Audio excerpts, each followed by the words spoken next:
ನಮಸ್ಕಾರ ಸ್ನೇಹಿತರೆ. ಕರ್ನಾಟಕ ರಾಜಕೀಯದಲ್ಲಿ ಈಗ ದೊಡ್ಡ ಪ್ರಶ್ನೆ ಒಂದೇ, ಮುಂದಿನ ಮುಖ್ಯಮಂತ್ರಿ ಯಾರು? ಸಿದ್ದರಾಮಯ್ಯ ಸರ್ಕಾರಕ್ಕೆ ಈಗ 2 ವರ್ಷ ತುಂಬಿದೆ. ಒಪ್ಪಂದದ ಪ್ರಕಾರ ಸಿದ್ದರಾಮಯ್ಯ ಕುರ್ಚಿ ಬಿಟ್ಟು ಕೊಡ್ತಾರಾ ಅಥವಾ ಡಿ.ಕೆ. ಶಿವಕುಮಾರ್ ಕಾದು ಕಾದು ಸುಸ್ತಾಗ್ತಾರಾ? ದೆಹಲಿಯಿಂದ ಮೈಸೂರಿನವರೆಗೂ ನಡೀತಿರೋ ಈ ಹೈಡ್ರಾಮಾ ಬಗ್ಗೆ ಇವತ್ತಿನ ವಿಡಿಯೋದಲ್ಲಿ ಕಂಪ್ಲೀಟ್ ಮಾಹಿತಿ ಕೊಡ್ತೀನಿ. ವಿಡಿಯೋನ ಮಿಸ್ ಮಾಡದೆ ಕೊನೆವರೆಗೂ ನೋಡಿ.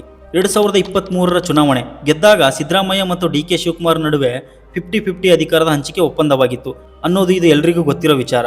ನವೆಂಬರ್ 20ಕ್ಕೆ ಈ ಗಡುವು ಮುಗಿದಿದೆ ಆಲ್ರೆಡಿ. ಡಿ.ಕೆ.ಶಿ ಬೆಂಬಲಿಗರು ಈಗ ನಮ್ಮ ನಾಯಕನಿಗೆ ಸಿಎಂ ಪಟ್ಟ ಕೊಡಿ ಅಂತ ಪಟ್ಟು ಹಿಡಿದಿದ್ದಾರೆ. ಆದರೆ ಸಿದ್ದರಾಮಯ್ಯ ಮಾತ್ರ 5 ವರ್ಷ ನಾನೇ ಸಿಎಂ ಅಂತ ಅಸೆಂಬ್ಲಿಯಲ್ಲಿ ಸಾರಿ ಹೇಳ್ತಾ ಇದ್ದಾರೆ. ಈಗ ಅಸಲಿ ಆಟ ಶುರುವಾಗಿದೆ. ಜನವರಿ 25ಕ್ಕೆ ಮೈಸೂರಿನಲ್ಲಿ ಬೃಹತ್ ಐಂದ ಸಮಾವೇಶ ನಡೀತಿದೆ. ಇದು ಕೇವಲ ಸಮಾವೇಶ ಅಲ್ಲ, ಸಿದ್ದರಾಮಯ್ಯ ಅವರು ಹೈಕಮಾಂಡ್ಗೆ ತೋರಿಸ್ತಿರೋ ಪವರ್ ಪ್ರದರ್ಶನ. ನನ್ನನ್ನು ಕೆಳಗಿಳಿಸಿದರೆ ಹಿಂದುಳಿದ ವರ್ಗಗಳ ವೋಟ್ ಬ್ಯಾಂಕ್ ಕೈ ತಪ್ಪುತ್ತೆ ಅನ್ನೋ ಸಂದೇಶವನ್ನು ಸಿದ್ದು ಈ ಮೂಲಕ ರವಾನೆ ಮಾಡ್ತಾ ಇದ್ದಾರೆ.